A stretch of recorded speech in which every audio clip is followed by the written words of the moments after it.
We know that President Trump was very clear. He is calling on the people. And just stay with me here. We have interceptor rounds coming off right now. Israel coming under fire this morning as Iran vows revenge after Operation Epic Fury. The U.S. and Israel pulling off an unprecedented military operation, effectively decapitating Iranian leadership in one of the largest military operations in modern warfare history. But Iran is vowing revenge, already carrying out dozens of attacks on U.S. military bases in the Middle East and in Israel.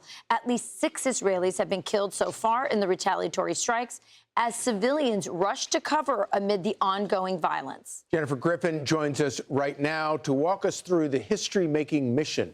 Jennifer. Charlie, Saudi Arabia is pushing back on some Washington Post reporting suggesting that it, along with Israel, pushed the United States in favor of striking Iran. A source familiar tells Jackie Heinrich that is a wild exaggeration. The Saudi government said it would support any decision the U.S. made and outlined some of the ramifications of launching these strikes. Some Gulf states pointed out that what you might get after such an operation is an emboldened Iranian regime. The Iranians are not going down without a fight. They have fired 137 missiles and 200 drones at the United Arab Emirates, some of them even hitting hotels, civilian apartment buildings, not just targeting U.S. bases. 66 missiles at Qatar, 45 at Bahrain, along with 9 drones. Missiles have been fired at a U.S. military base in Erbil, likely by Shia militias in Iraq, who have long been funded by the IRGC. A mob tried to storm the U.S. embassy in Baghdad, and Pakistani security forces used batons to push back the angry crowd of several hundred people threatening the U.S. consulate in Karachi, Pakistan. Both Iraq and Pakistan have large Shia Muslim populations. And this is also a surprise. The British Defense Secretary, John Healey, said 2 ballistic missiles had been fired towards Cyprus, where the British Army has service members stationed.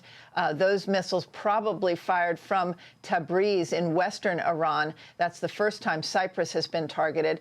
The Israeli defense minister announced that Israel is now using stand-in weapons over Tehran and will now have a 24/7 presence in the skies above Tehran. That means that they and the U.S. military have effectively suppressed the air defense systems, or IADs, over Tehran, a huge step forward in terms of being able to track the movements of Iranian leaders and forces. In terms of the U.S. operation yesterday, the U.S. military carried out 900 strikes in 12 hours.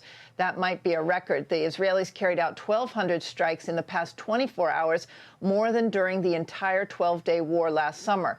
In fact, the Israeli Air Force just took out 2 Iranian fighter jets that were on the tarmac preparing to take off from Tabriz in western Iran.